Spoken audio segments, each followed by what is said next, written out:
Hi, I'm Stephanie Jaworski of joybaking.com. Today we're going to make Irish soda scones, or maybe you know them as scones. This is just Irish soda bread, but we're just cutting it into triangles to make the scone.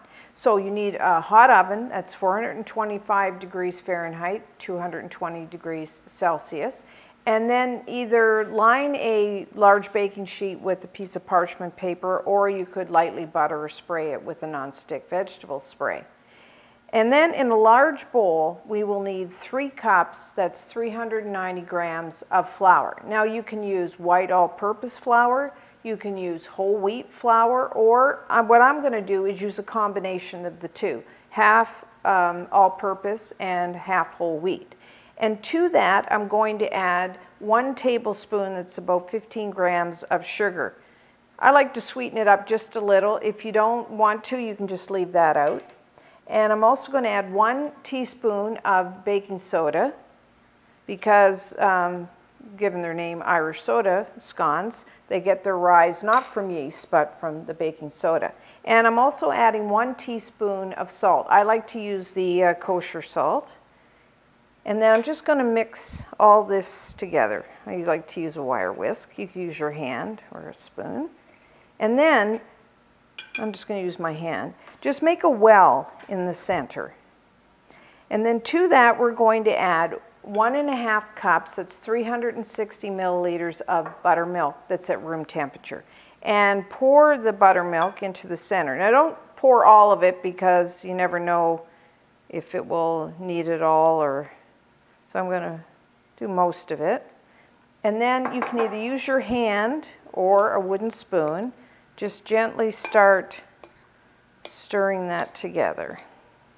Now because there is baking soda in here, and baking soda starts to react with a liquid right away, we want to keep doing this and get them into the oven as quickly as we can.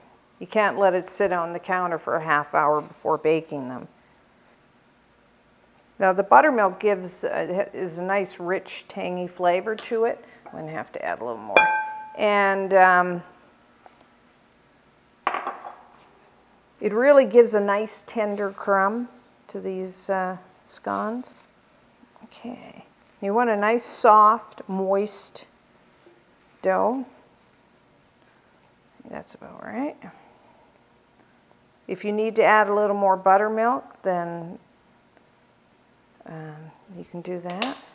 So then just put down a little bit of flour on your counter. And just put all the dough.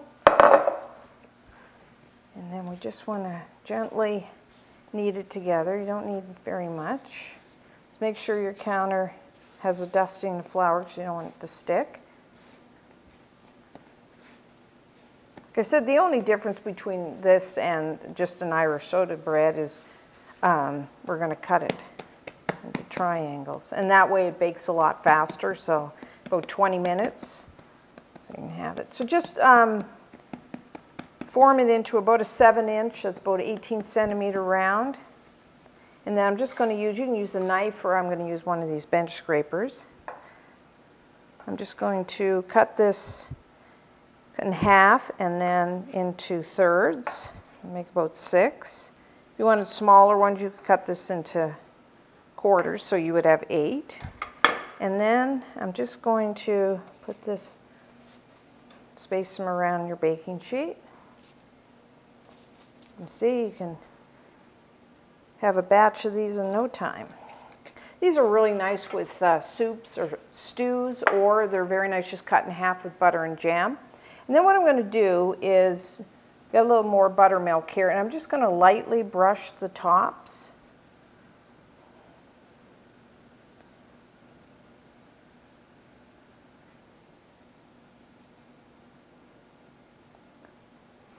Let's get a nice crust to the scones.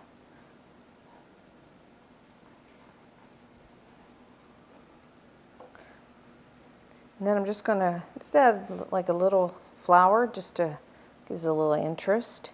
Now these are baked, like I said, in a hot oven, 425 degrees, which will give a nice, hard, crispy crust. But inside is really nice and soft and tender. So, into the oven for about 20 minutes or until a toothpick into the center comes out clean.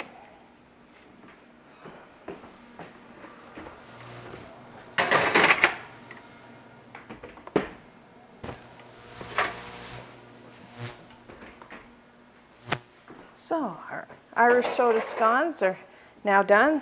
As you can see, they have a beautiful golden brown crust, and a toothpick inserted in the center would come out clean. Another way, which is the way I always use, is just turn one over and tap it. And you can hear that hollow sound. That's another way to know that they're done. Now these are really good, warm from the oven, and you can just cut them or tear them apart. You see, nice and crusty. These are a little hot, but as you can see inside, it's nice and soft. Wonderful with butter, and so you could serve them with stews or soups, or just have butter and jam for breakfast. You can also cover and store these for a few days at room temperature if you like. So until next time, I'm Stephanie Jaworski of joybaking.com.